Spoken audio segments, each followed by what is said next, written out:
joie que nous sommes encore avec vous ce matin pour ensemble échanger sur la bonne parole de notre Seigneur Jésus.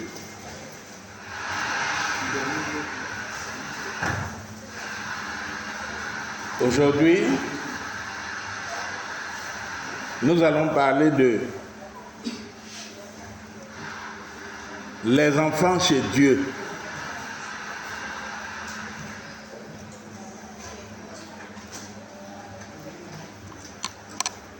Donc,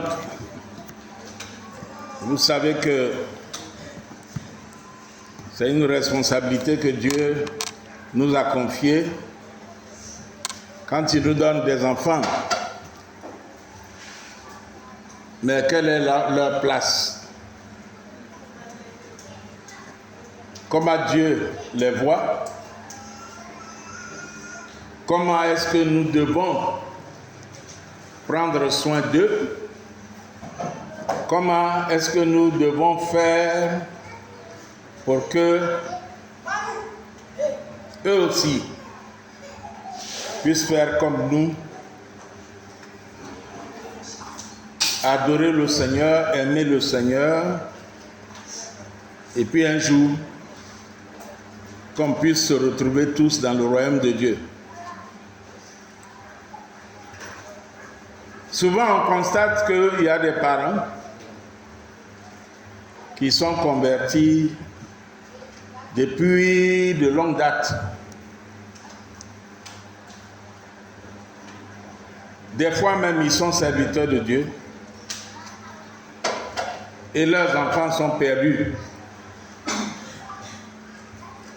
Leurs enfants sont brigands. Leurs enfants sont des braqueurs, etc., etc. J'ai eu le témoignage d'une jeune dame qui est la fille d'un pasteur américain qui s'est même retrouvée prostituée.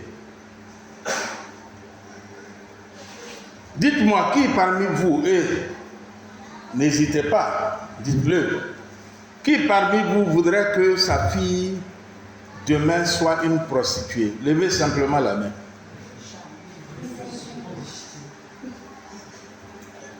Qui voudrait que son fils soit un braqueur, un brouteur, un voleur? Mais levez la main, parce qu'il y a des parents qui sont heureux quand leur fils est un brouteur et qui fait travail de nuit, c'est-à-dire qu'il va casser les portes. Et puis le lendemain matin, il vient, il lui donne: maman, voilà 100 000, voilà 500 000, c'est pour toi. Papa, je t'ai acheté telle chose qui te manquait. Donc je repose la question: qui voudrait que son fils soit un braqueur? Il n'y a personne dans la salle. Donc vous voulez que vos enfants vous ressemblent, qu'ils craignent Dieu? Si c'est le cas, nous allons parler donc de ces enfants-là chez Dieu. Comment vous allez faire pour qu'un jour, ils puissent eux aussi être chez Dieu? Le premier point que nous allons aborder, c'est l'importance des enfants aux yeux de Dieu.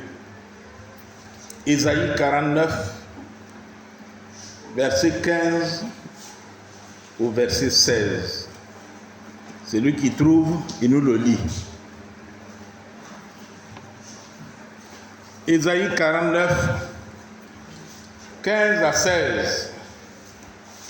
Ésaïe 49, 15 à 16. Une femme oublie-t-elle l'enfant qu'elle allait? N'a-t-elle pas pitié du fruit de ses entrailles?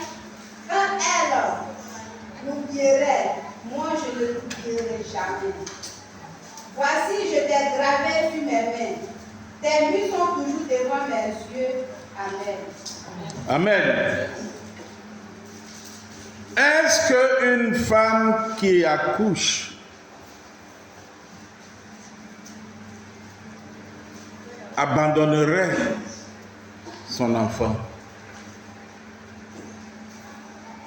Et même quand elle le ferait, Dieu dit, lui n'abandonnera pas l'enfant. On a des femmes qui accouchent comme si on leur a dit, on les a obligées à aller tomber enceintes, et puis elles prennent l'enfant et s'en vont jeter à la poubelle. Et d'autres personnes ramassent l'enfant, s'occupent de l'enfant. Ces personnes qui ont ramassé l'enfant, c'est Dieu qui n'a pas abandonné l'enfant.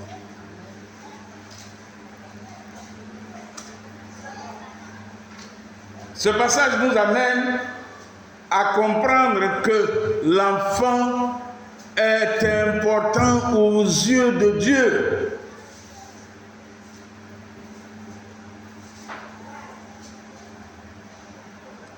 Tu as fait un enfant, il ne faut pas penser que Dieu t'a fait grâce. Tu as fait un enfant, c'est ta propriété. Tu peux en disposer comme tu veux. Non.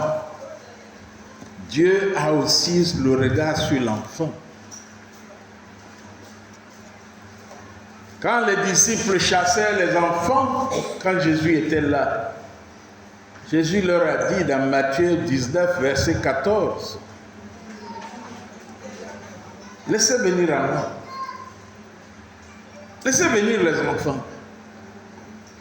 Ne les chassez pas. Laissez-les venir. Eux aussi doivent être bénis. Je ne suis pas venu uniquement pour vous les grands. Un jour, vous les grands, vous allez mourir, vous allez partir. C'est un principe de vie. On est et puis après on part. Laissez venir à moi les enfants. Ce sont eux qui sont votre lendemain. Quand vous ne serez pas là, ce sont vos enfants qu'on va voir. Et quand on voit vos enfants, on se souvient de vous. Et donc,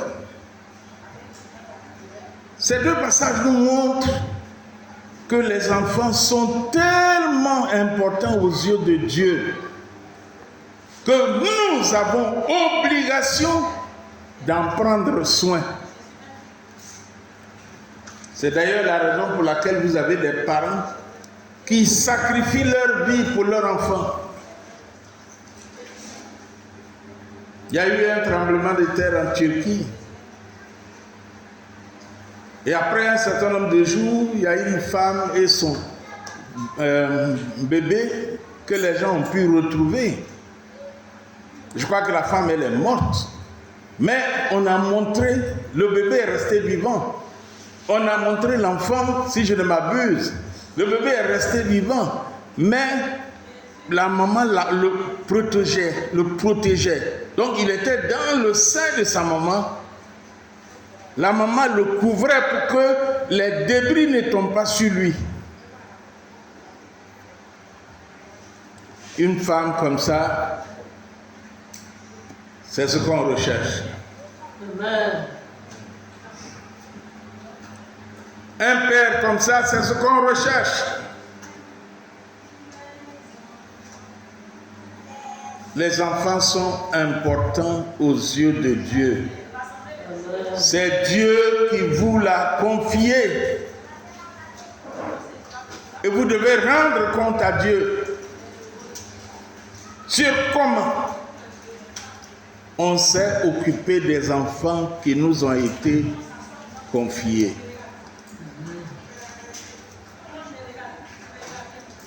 Le point suivant, après avoir vu que les enfants sont importants, c'est que nous devons les éduquer dans la voie de Dieu. Nous devons leur apprendre à aimer Dieu. Proverbe 22, verset 6, quelqu'un trouve, il va nous le lire. Et Deutéronome 6, verset 6 à 7.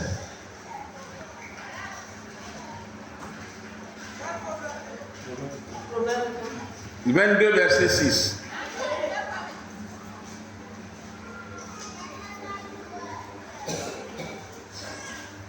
Deutéronome 6, 6 à 7.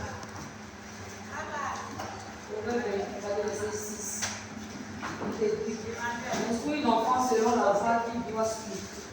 Et quand il sera vieux, il ne s'en détournera pas. Instruis l'enfant sur la voie qu'il doit suivre. Et quand il va vieillir, il ne se détournera pas de la voie que tu lui as enseignée. De la voie de Dieu que tu lui as enseignée. Si tu as appris à ton enfant à insulter le voisin, quand tu seras vieux et fatigué, ton enfant va t'insulter.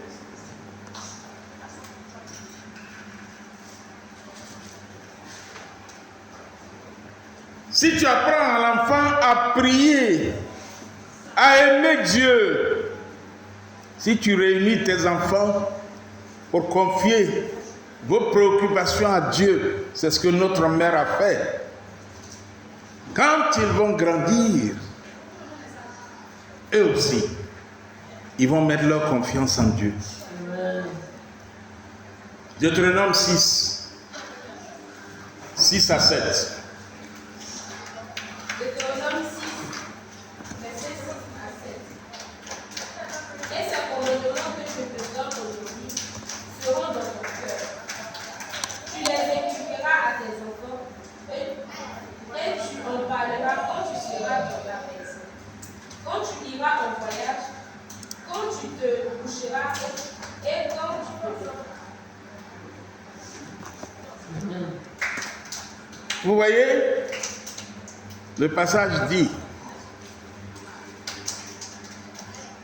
la parole de Dieu, là, l'enseignement que tu veux donner à ton enfant, là, la crainte de Dieu que tu veux mettre en ton enfant, à la maison, au village, au travail, en voyage, éduque ton enfant. Apprends à ton enfant la bonne chose que ton enfant doit savoir. Éduque-le dans la crainte de Dieu. Apprends à ton enfant à lire la parole de Dieu. Il ne faut pas attendre que l'enfant ait 14 ans et qu'il commence 14, 17 ans et qu'il commence à avoir les amis voyous dans le quartier pour dire il faut que je commence à enseigner la parole de Dieu à mon enfant. Non!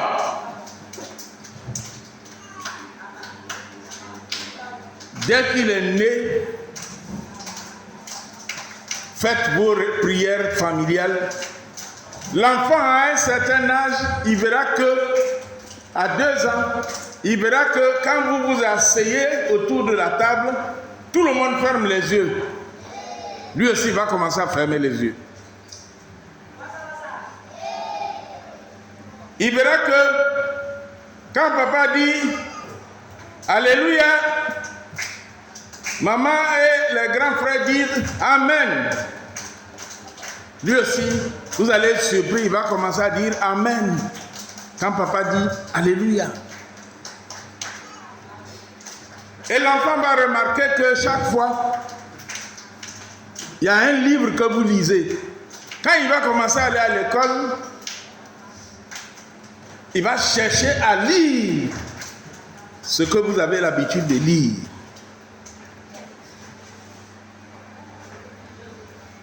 Il y en a qui attendent. Quand tout le caractère de l'enfant est déjà formé, fabriqué, c'est en ce moment-là, il voit que l'enfant est en train de devenir autre chose. Ils veulent maintenant imposer. Vous là, venez, on va prier. Faut qu'on prie. L'enfant, ta prière là ne l'intéresse plus. Il n'est pas habitué à ça. il arrivait à l'âge où sa prière, là, sa Facebook.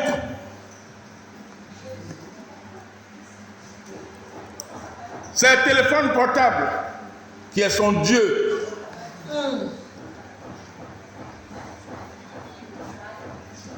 Ce sont les films qui sont ses prophètes.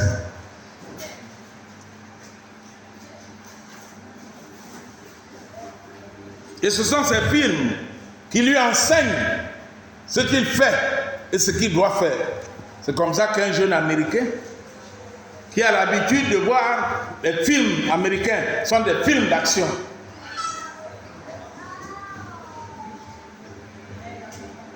Dans sa chambre, il a tout. Il a ordinateur, il a tablette, il a les jeux vidéo, il a tout. Et il apprend dans les jeux comment on tue, comment on tire sur quelqu'un, etc. Et bien un jour, il allait prendre les armes de son père parce que les Américains là-bas, ils ont le droit d'avoir des armes. Chaque famille, il y en a même, ils ont 10. Un jour, il a pris les armes, une arme ou des armes de son père. Et puis il allait pratiquer ce qu'il voit. Ce que le prophète filme. Le prophète portable lui a appris. Quand ça arrive, papa, tu regrettes, mais Dieu te demandera, tu as fait quoi de l'enfant que je t'ai donné? Tu passes ton temps dans les maquis pour causer avec tes camarades. Quand tu as fini de travailler, au lieu de revenir à la maison, passer le temps avec ta femme, demander aux enfants comment ils ont passé la journée, tu passes ton temps à boire, à causer avec des amis, à faire d'autres choses. Et c'est la télé qui éduque tes enfants. Et quand ils ont atteint l'âge d'avoir un portable, c'est le portable qui les éduque. Et ne sois pas surpris que ton enfant ne te ressemble en rien. Il y a des familles où le papa est médecin, sa fille est médecin, son fils est médecin. Et puis peut-être il y a un autre qui va être commerçant, qui va faire autre chose, qui peut faire droit. Et puis vous avez des familles où papa est juge, papa est juge, tous les enfants sont juges. Et puis vous avez des familles où papa est homme d'affaires, tous les enfants sont des hommes d'affaires. Vous savez pourquoi? Parce que quand papa ou maman revient de son travail, il a le temps de causer avec sa famille. Quand il vient, il dit, ah, aujourd'hui là vraiment, c'est lui qui est médecin. Oh, j'étais content, il y avait une opération, on devait faire une intervention chirurgicale sur lui. J'étais inquiet parce que je savais que ça allait être dur. Mais je suis rentré dans mon bureau, j'ai prié. Et j'ai dit à Dieu de nous aider à réussir. On pensait qu'on allait faire 3 heures. Mais en 2 heures de temps, on a fini de faire l'opération et le monsieur se porte bien. Les enfants, ils entendent ça. Ils te regardent quand tu dis ça. Ne sois pas surpris que quand ton enfant là, il atteint l'âge de choisir, qu'il choisisse de devenir médecin.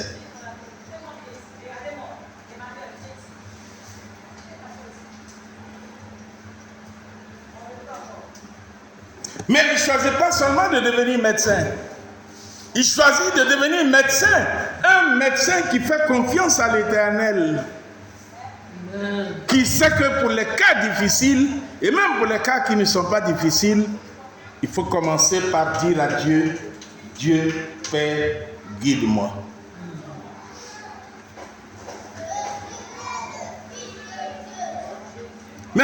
aussi des familles où le papa est médecin, ou bien avocat, ou bien magistrat. Et chaque jour, il vient à la maison, il est frustré. Et ma femme, j'ai peur. Mais pourquoi tu as peur? Ah, soyez prudents, hein? On ne sait jamais. Les gens peuvent me chercher, mais s'ils ne peuvent pas m'avoir, c'est vous, mes enfants, ou bien ma femme, à qui ils vont faire du mal. Mais pourquoi? Ah, aujourd'hui, là, vraiment, j'ai condamné quelqu'un. Bon, il est parti en prison. 10 ans. Mais quand tu dis ça, une fois, 2 fois, 3 fois, tes enfants t'écoutent.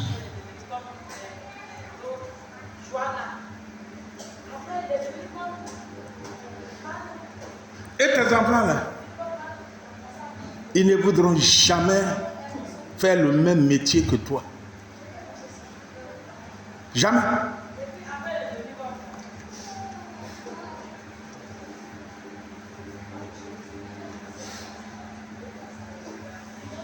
Mais si tu dis, vraiment j'avais en face de moi quelqu'un, je sais qu'il a fait le mal. Mais je sais que si on ne le condamne pas, il va continuer de faire la même chose. Et il risque de faire du mal à beaucoup de personnes. J'avais pitié pour lui parce qu'il a demandé pardon devant tout le monde, publiquement. Mais pour son propre bien, pour ne pas que les gens à qui il a fait du mal l'attaquent dans la ville, j'ai préféré le condamner et lui donner 10 ans. C'est le même message que tu as dit à tes enfants. Mais le deuxième message va amener les enfants à réfléchir. Et papa, il a bon cœur. Mais il était obligé de condamner le monsieur à 10 ans pour le protéger. Et puis pour protéger les autres. Alors mesurons et réfléchissons à ce que nous disons devant nos enfants. L'éducation de l'enfant, ce n'est pas seulement quand tu l'appelles. Viens, tu as étudié ta leçon. L'éducation des enfants, c'est aussi quand tu parles avec maman. C'est aussi quand tu parles avec des amis. Là, je parle des hommes ou des femmes. Vous pouvez avoir un couple où le monsieur est médecin et la femme est commerçante. Mais quand elle vient chaque fois, elle dit de bonnes choses sur son travail. Ah, aujourd'hui, vraiment, on a réussi. Le nouveau produit qu'on a sorti là, vraiment, les gens aiment. Oh, je suis content. Allez acheter un coca, on va boire. Parce que vraiment, par la grâce de Dieu, on a trouvé un produit qui marche. Les enfants, ils écoutent. Et ils sont en train d'être éduqués. Et ne soyez pas surpris que toi, tu es médecin. Aucun de tes enfants ne voudra être médecin. Eux tous voudront être commerçants comme leur maman. Parce que chaque jour, maman est contente. Oh, toi, chaque jour, tu viens te plaindre. Chaque jour, ta journée est une journée malheureuse. On n'éduque pas seulement les enfants à partir de ce qu'on leur dit de faire ou de ne pas faire. On les éduque aussi à partir de ce que nous disons, ce que nous faisons.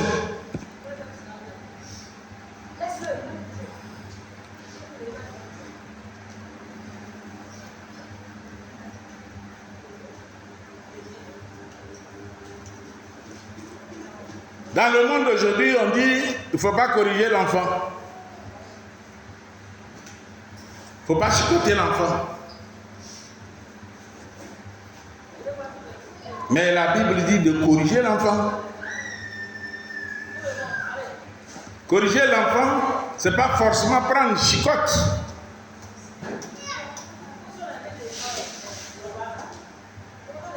Mon père m'a chicoté. Mais j'ai fait une bêtise à l'âge de 7 ans.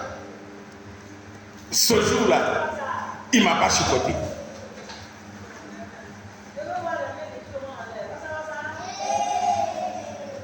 J'ai fumé à l'âge de 7 ans.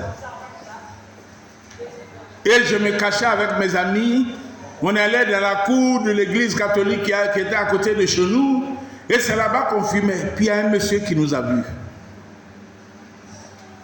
Et qui allait dire à mon père, ah, tu sais que ton fils là fume?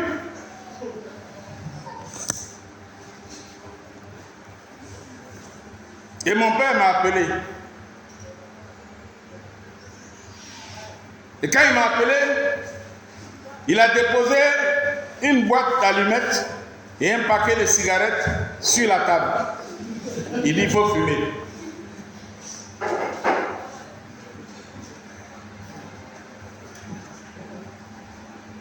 Je ne comprenais rien. Il dit, il faut fumer. Il dit, j'ai appris que tu fumes. Lui, il fumait. Il fumait.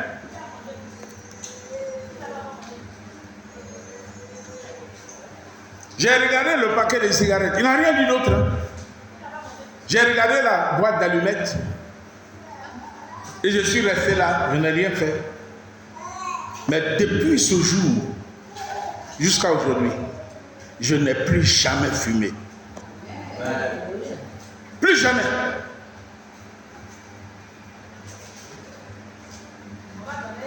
Nous avons en tant que parents 1001 manières d'éduquer nos enfants que Dieu nous a données. Le regard peut parler à ton fils. Il ne faut pas attendre qu'il ait 17 ans où il est capable de te dire « Je m'en fous, tu peux me regarder comme tu veux, je m'en fous. Ce que j'ai décidé de faire, c'est ce que j'ai fait. » J'ai mon grand-fils. Ces jours-ci, il commence à me faire plaisir. Il n'a que 2 ans, 3 ans. 3 ans. Quand il fait quelque chose, tu l'appelles, il n'écoute même pas. J'ai attendu qu'il ait 2 ans. 2 ans, je l'appelle. Il fait la même chose. J'ai dit, Côté, viens ici. Il regarde mon regard et mes yeux. Il voit que mon regard est fermé. Il vient. Imaginez un instant que je laissais l'enfant. Parce qu'il y a des éducations, il y a des choses que les parents ne font pas. Ils sont trop doux à leurs enfants. Et tout le monde fait ça. Il faut amener de temps en temps l'enfant chez le grand-père. Il a de l'expérience. Ses parents sont là quand je fais ça. Et je le fais pour qu'eux aussi, ils apprennent. Aujourd'hui, quand je l'appelle, il a 3 ans, il vient. Et si j'attendais qu'il ait 17 ans, 15 ans, 12 ans, il va dire, mais Pépé, il nous emmerde. Pourquoi il ne peut pas nous laisser faire ce qu'on a envie de faire?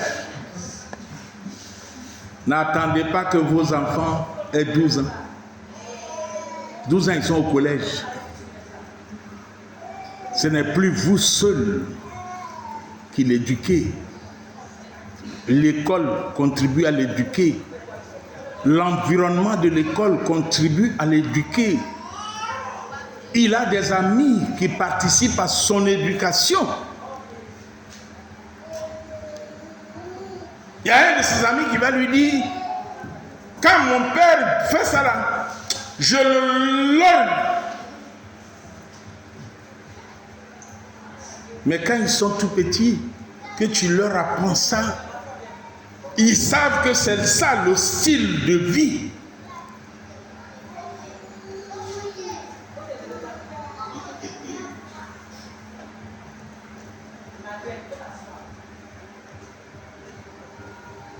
Donc la correction des enfants, vous pouvez le retrouver dans Hébreux 12, verset 11.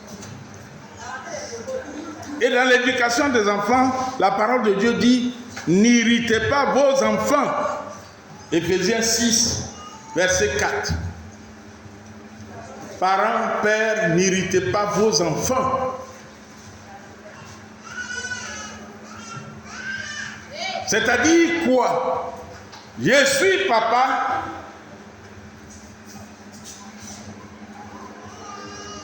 Ça ne veut pas dire que mes enfants sont mes esclaves. Non. Mes enfants ont leur personnalité à part entière.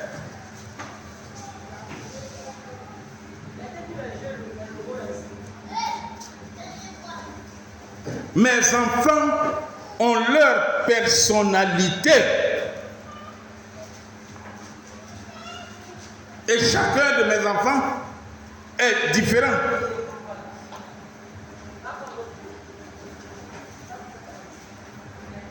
Quand vous regardez vos enfants, vous allez voir que chacun d'eux est différent. Chacun vient avec ce qu'il est. Il y a un à qui tu vas dire arrête, il va arrêter. Et puis il y a un à qui tu vas dire arrête. De la même manière, il va te lorgner.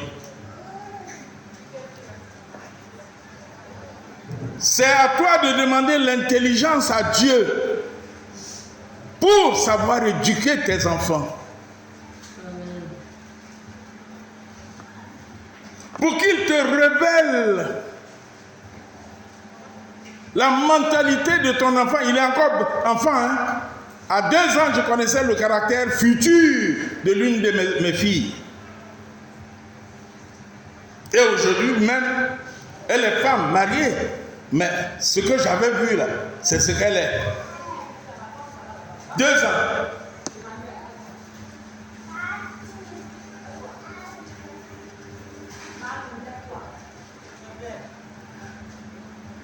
Et donc, la Bible dit de ne pas irriter nos enfants. Donc, demandons à Dieu la sagesse et l'intelligence pour éduquer nos enfants. Chacun a une particularité que nous devons respecter lorsque nous les éduquons.